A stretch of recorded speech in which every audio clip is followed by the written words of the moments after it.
Hello,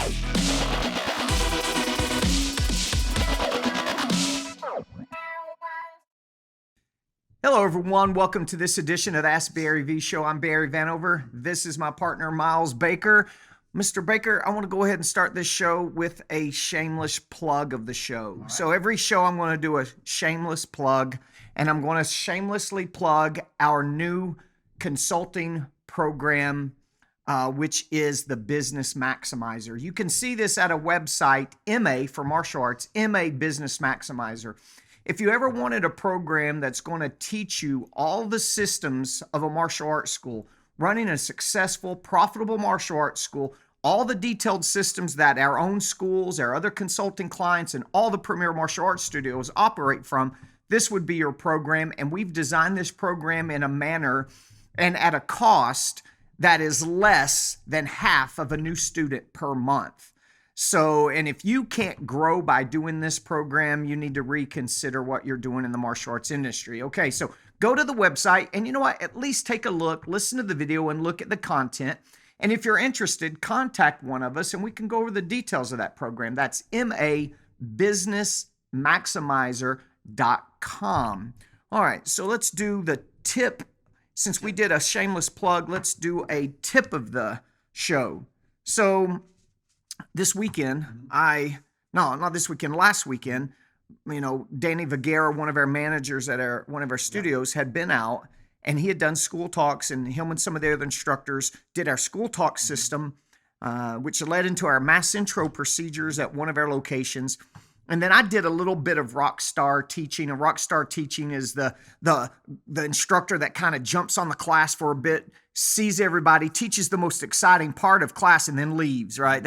We don't like rockstar teaching, but I did do a little bit of it in that I went over that morning and conducted the mass intro myself. Mass intros is really what got me into consulting because I had such success of developing that program and going into the public schools. But 22 kids showed up, and we signed up 19 Saturday morning. Now, 19 students is more than double than a lot of schools will sign up all month long. Now, the reason I bring this up in the tip of the week, I guess there's a tip, is if you don't know our mass intro systems, you need to be implementing in your school. But I was just so excited and had such a good time because I connected with all the kids, and I remember teaching, and I memorized every kid's name, all 22 kids' name before I started. I was over there shaking hands with the parents, getting to know them. We were joking around about basketball. Me and one of the dads was a baseball coach, and we were joking around about the NCAA tournament and just having a good time. And it just made me realize and remember that such an important part of my mass intro procedures and signing up 19 of 22 was how I connected with those kids and with those parents. Yeah. So it just made me remember about connection is so important in a martial arts school. We're in the people business, and we need to be connecting on the telephone with people and showing people immediately that we care. There's an old saying, people don't care how much you know until they know how much you care. Yeah. And that can't be any more true in the martial arts industry. Everything from your 2-lesson trial program, it's all about building rapport and connecting with those people. Your classroom floor, retention, your billing check is all about connecting with those students. And the big warning would be for owners, whether you got a small school or a big school, tip of the week is don't get so caught up in the grind and so busy that you forget to connect. It's easy to come in and you got this to do and this to do, and you're rushing, or your instructors are teaching this class, then this bunch of kids are coming in and they're just running classes, boom, boom, boom, boom, boom, which is great. But make sure they're implementing all of our instructor training things to make sure they're connecting on that classroom floor and connecting in all areas of the business. Yeah, I think when somebody feels like you're connecting with them or you care about them, they are more than happy to buy what you're providing. People don't like to be sold. Right. But they love to buy when they feel like you have a good connection with the person you're buying. And sometimes that's the difference in making a sale, is do those people respect you and like you? Yeah. And were they, last thing was, were they impressed with your martial arts ability? Right. Yeah. It's, do they like you? Did you connect? Do they feel like you care about them as a person and took the time to get to know them? Yeah. That's probably the core ingredient of the martial arts magic, because we talked about we go to some of our client schools and you can just feel the energy there, how tight everybody is together, right? We have our big schools spring picnic coming up. Yeah. And there'll be 500 people there that Yeah. we're going to, now parents are going to bring desserts and side items and drinks and stuff, but we're going to supply the main courses and stuff. But we'll feed 500 people on a Saturday afternoon at the park. Yep. That's given us time to continue connecting. Yeah. Absolutely. All right, let's get into our Great questions. tip. All right, so our first question comes from Master Yoon. He asks, he says, I really enjoy your videos. I've hired a black belt BJJ instructor to come into my school and teach once a week, but I'm not sure how I should pay him. He also has his own BJJ school, and he's my instructor, and we have a friendship. Wow. Some layers there, huh? Some layers Yep. there. Right. Let's talk about friendship. Okay. You got to clearly, Master Yoon, you got to clearly define this relationship. And this person needs to understand immediately that when we step outside the school, we're friends, but we have different relationships. We have a friendship and we have a business relationship. And those two have to be separate, because what's going to happen at one point, someone's going to feel jaded or twisted or something. And because you're so close, they're going to take that situation in a different way, and the friendship's going to be gone. And when the friendship's gone, the business relationship often is gone. So first, you got to really define that relationship and try to separate the two. Second thing is, it doesn't matter if this is a BJJ instructor. That's not what's important. It's the fact that you've got another martial art. Did he say the guy owns a school? Yeah. Why would he be teaching 2 nights a week at Master Yoon's if he owns a martial arts school? He should be at his own school working. That guy needs to call us, right? Because he don't need to be driving around town teaching at other people's school. He needs to concentrate on his own business. Okay, so now don't worry about Brazilian Jiu-Jitsu. Let's not say he's not a friend of ours. We define those relationships. We're talking about a business relationship. It's just an instructor, a martial arts instructor from outside your school is coming inside and is teaching students, right? So the things you got to be careful about is they're teaching something that you don't know how to teach, if this guy's a black belt, right? And if he ever leaves, all those students are going to go with him, okay? So how much marketing are you willing to spend to get a school packed full of students that are going to leave when this guy leaves? And this guy is going to leave because he's not a partner, right? He's an employee. So those are just wary things that I would be thinking about when bringing somebody outside in. Now let's go to his real question, is how do you pay the guy? All right. There's 2 main ways to pay people in this situation. I like straight hourly. Pay the guy, or per class rather, pay the guy per class that he teaches. And it may be $25, $35, $40, $50 for a class. Who knows? Depending on how many students you got, right? Or you're going to give them a percentage of the Brazilian Jiu-Jitsu program or the students. Let's say it was a fitness kickboxing person. You might give them, instead of either paying them per class to teach, you might be giving them a percentage of the monthly tuition billing for those students, right? So whatever that may be. Now that could be 25%, because you're going to be somebody who's marketing this program. If you're paying to market it, it's your building, it's your floor, it's your lights. Maybe you're giving him 25% of the tuition of all the BJJ students. That way, if he's got 2 students there, it's not costing you as much money per class, and he's got 100. I like the percentage also for just that very reason. Because if you're paying him a flat rate, the more students he gets, the more money he's going to want. So a percentage of the tuition probably makes sense in this situation. But Master Yoon, be careful of the things we've talked about. The relationship, friendship versus business. When he leaves, he's taking these people with him. There's no doubt. He's leaving eventually, and you're kind of not in control of that program. So don't put it in a prime time. I would never want to replace one of my business money-making martial arts classes for somebody else's program. So I'm hoping this is in your spare time on your schedule. All right. Our next question for this week comes from C. Kosen. Hope I'm pronouncing that correctly. He says, huge fan of the show. Keep up the great work. Do you recommend buying or renting the building you help hold classes in? The owner of my building would like for me to buy the building I'm currently leasing. I'm wondering if I will be further ahead investing money into my future schools rather than investing in my building. Thanks for your help, Charlie. Okay, so the guy's wanting to know, should he buy the building he's in, or the extra money that he would have to put toward the down payment of that, should he put that in opening his second location, basically?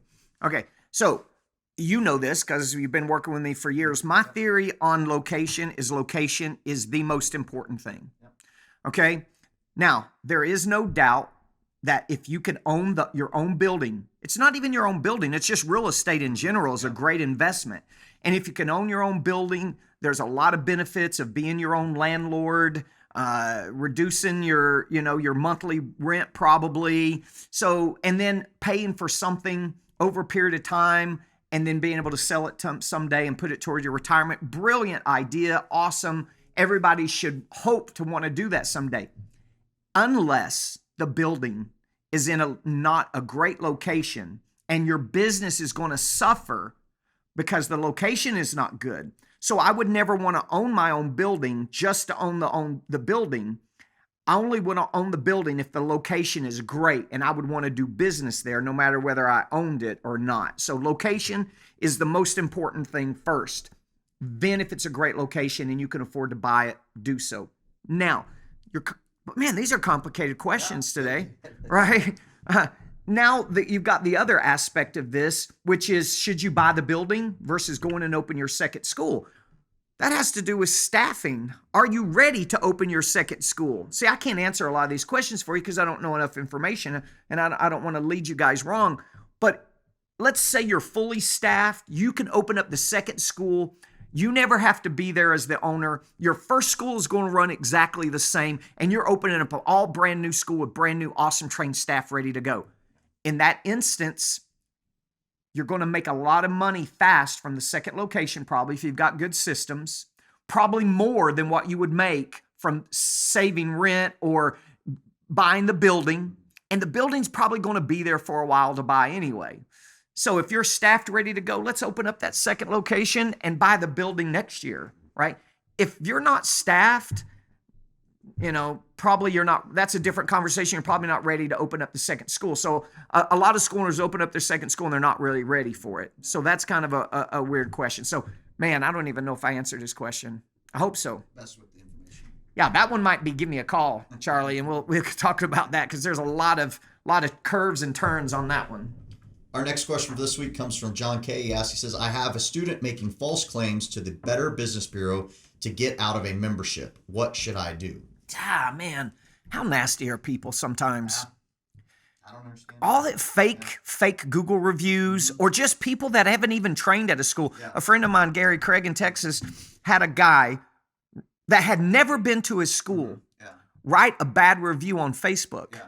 And Gary looked and I don't recognize this person. Gary actually private messaged him and was like, bro, do I know you? Yeah. Why are you writing this about my school? And the guy responds with, oh, I've just heard bad things about your school. He's like, so you're giving me a bad review on secondhand information? Yeah. And it was funny because the guy was a business owner too. Gary found out and investigated. And he goes, listen, if you don't take down the review, I'm going to write bad reviews about your business. And the guy took the review down.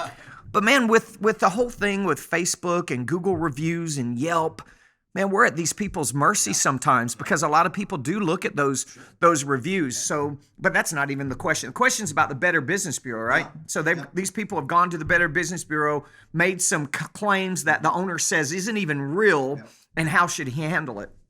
All right. First off, you have to answer the complaint. Most Better Business Bureaus, you only have about 48, 72 hours to answer the complaint. So you got to get on this fast. You have to answer the complaint because it will look worse and go worse against your Better Business Bureau record if you don't answer the complaint. So definitely answer the complaint. All of you guys out there in the martial arts industry, my advice for you is to join the Better Business Bureau. Now, don't get me wrong. I think it's extortion.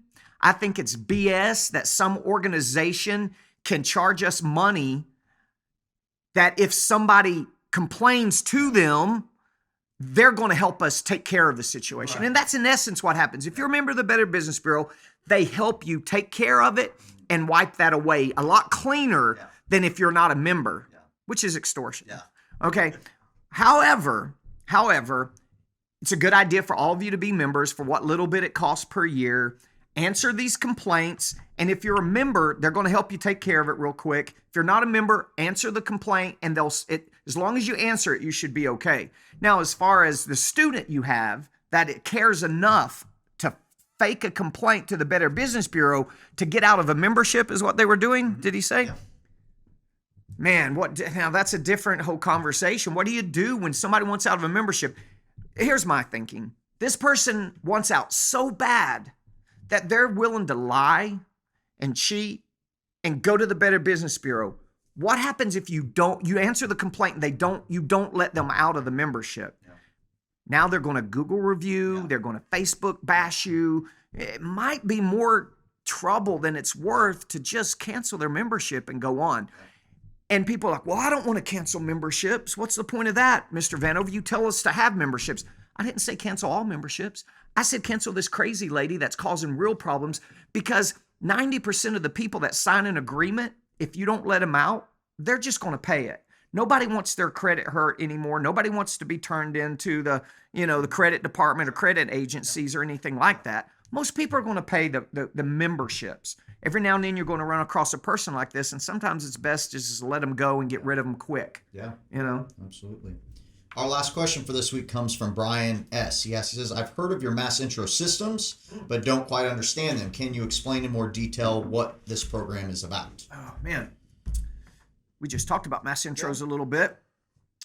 Mass intros just means this. I coined the term when we have normal 2-lesson trial program intros, one-on-one intros. Well, a mass intro is where we create an event at your school where we're going to put as many kids on that classroom floor to do one introductory lesson as a group.